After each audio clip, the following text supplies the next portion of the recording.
Good morning to all my friends and family, and welcome to this episode of Jim's 5am Club. What I'd love to do this morning is to go through a book, and the book that I've selected for this particular episode is entitled The Abundance, a book that was published on the 15th of March 2016 by an author named Annie Dillard. This particular book has Dillard's signature mix of poetry and precision. Her essays aren't just words on a page, or in this case, a voice in our ear. They are invitations. They are invitations to notice the absurd, the profound, and the fleeting. An invitation to look harder at the ordinary until it cracks open into something that is extraordinary. As we read, we realize that you don't passively absorb Annie Dillard. You actually wrestle with her. You stop mid-sentence, staring into space, letting her words rearrange your thoughts. So let's see what we can learn, what we can glean, and what we can take from this particular text on this day and incorporate it into our inventory of skills, knowledge, and wisdom. So the first key message that comes from this author and from this wonderful book is that we need to pay attention or miss it all.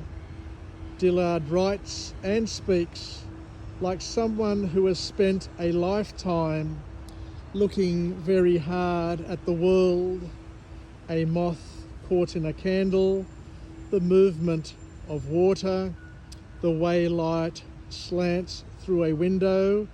She sees it all, and she makes you wonder, how much of life do we miss because we are not really seeing, we are not really paying attention.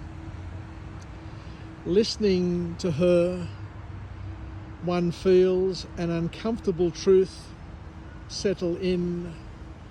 Most of the time, we actually are rushing through life on autopilot. But what if we slowed down?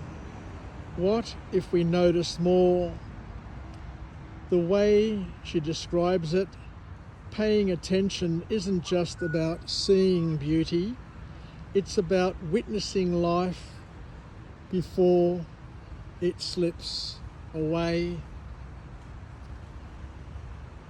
The next point that the author makes is that writing or any art is not for the faint of heart. If you've ever romanticized the creative process, Dillard will shake you awake. Writing, she says, isn't about waiting for inspiration. It's about showing up, sweating through the doubt, and giving everything you have. She describes it as a kind of brutal excavation, a willingness to pour yourself out until there's nothing left. We all need this reminder, whether it's writing, music, or any creative pursuit. The work isn't glamorous, it's often lonely, but Dillard makes you see that the struggle isn't just necessary, it's the whole point. Another message is that nature doesn't care about you, and that's liberating in and of itself. Dillard has a way of writing about nature that strips away sentimentality and the romanticism. The world isn't for us, she reminds us. It just is. The wind moves, the insects devour, the seasons change. We are incidental to it all. At first, this feels unsettling, but the more we read, the more we see that freedom is part of that message as well. If nature doesn't obsess with itself, maybe we don't need to obsess with ourselves either.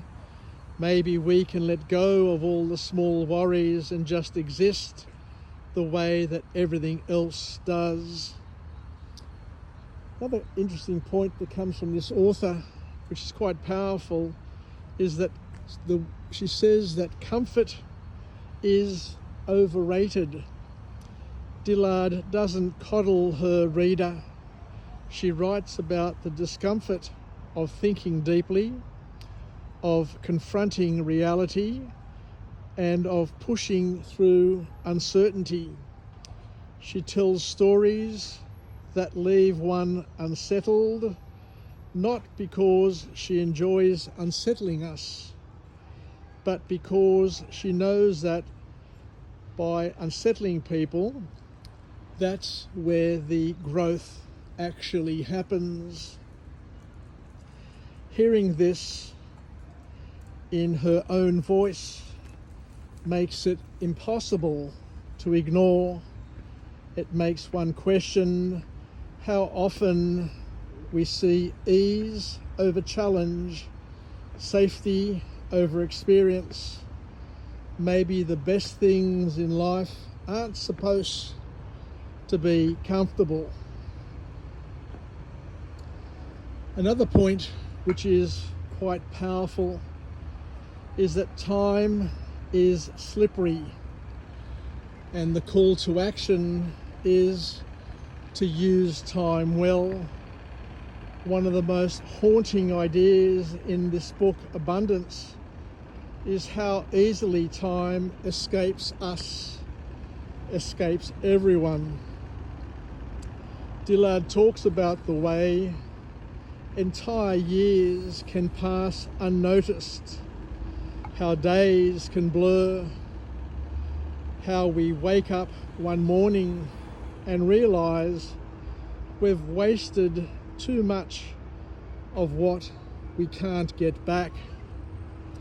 This one hits hard.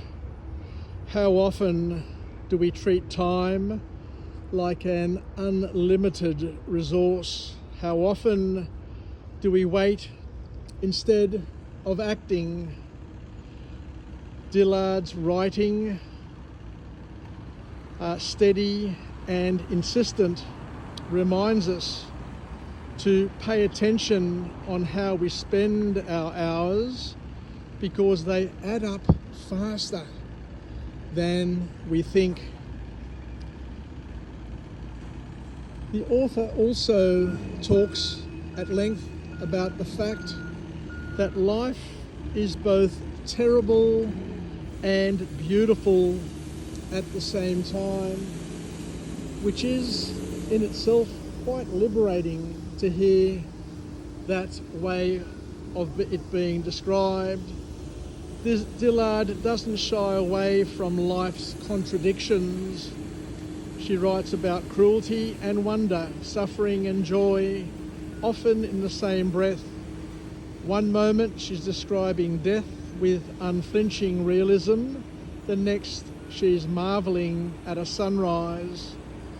Listening to her made me realise, and will make most readers realise, that things don't cancel each other out.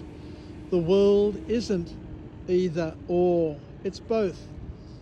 And the sooner we accept that, the fuller our experience of life becomes. So what you do with your days is what you do with your life. It sounds obvious, but Dillard makes it feel urgent. Your life isn't some grand thing happening in the distance. It's unfolding right now, in the routines, in the choices, in the small ways we spend our time. Hearing us say this makes one stop waiting for that big moment and start treating today like it absolutely matters, because in the end, your life isn't made of small grand gestures. It's made of thousands of smaller ones. So the last key message is to live life as if you're watching into the future. So I think I'll leave it there. So thank you very much for joining me on this episode of Jim's 5am Club. Take care and bye for now.